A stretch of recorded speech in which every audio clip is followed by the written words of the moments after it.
ఎలా ఉన్నారు అందరూ? బాగున్నారా? Good evening. ఈరోజు మనం ఈవినింగ్ స్నాక్స్ కింద పుల్లట్ వేసుకుంటున్నాం. చాలా బాగుంటుంది. మీరు తప్పకుండా ట్రై చేయండి. ఒక గ్లాస్ పప్పుకి 2 గ్లాస్ బియ్యం వేసి రుబ్బుకున్నాను అనమాట. ఇలాగా దీంట్లో కొంచెం నేను జీలకర్ర, పచ్చిమిర్చి మాత్రం వేసాను. కొద్దిగా ఉప్పు, సోడా వేసుకున్నాం.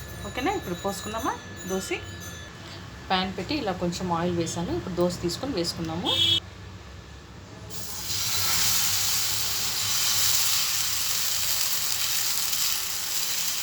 మనకి పల్సగా కూడా వస్తుందండి. పల్సగా కావాలంటే నేను కొంచెం మందంగానే వేస్తున్నాను.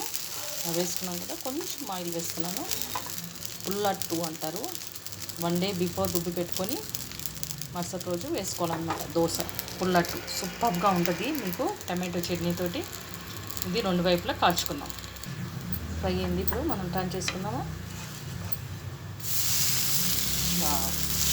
చూసారా, వేడి వేడి పుల్లట్టు, ఎమ్మీ పుల్లట్టు చాలా బాగుంటుంది. తప్పకుండా ట్రై చేయండి. Andhra special, Nellore special. 2 వైపులా కాల్చుకుందామా. చూద్దామా. ఇప్పుడు టర్న్ చేసుకొని కాలిపోయింది. మనకి ఇటు కాలింది, ఇటు కాలింది. వావ్, సాఫ్ట్గా, స్మూత్గా, టేస్టీగా పుల్లట్టు రెడీ. ప్లేట్లో సర్వ్ చేసుకుందామా. చూడండి, ఇలా ప్లేట్లో సర్వ్ చేశాను. మనకి పుల్లట్టు, ఎమ్మీ పుల్లట్టు, టేస్టీ పుల్లట్టు. మీరు తప్పకుండా ట్రై చేయండి. టమాటో చట్నీ అండ్ కరివేపాకు పొడితోటి. టమాటో చట్నీ అండ్ కరివేపాకు పొడి తప్పకుండా ట్రై చేయండి. చాలా బాగుంటుంది. ఎమ్మీ పుల్లట్టు. టేస్ట్ చేద్దామా. చూడండి, సాఫ్ట్గా. మనం పలసగా వేసుకోవచ్చు, లావుగా వేసుకోవచ్చు. నేను ఒక మాదిరిగా వేసాను అనమాట.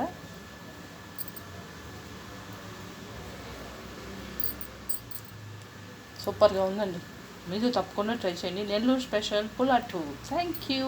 తప్పకుండా ట్రై చేయండి. ఫస్ట్ టైం వీడియో చూస్తే లైక్ చేయండి, షేర్ చేయండి. తప్పకుండా ట్రై చేయండి. కామెంట్ చేయడం మర్చిపోకండి. Thank you.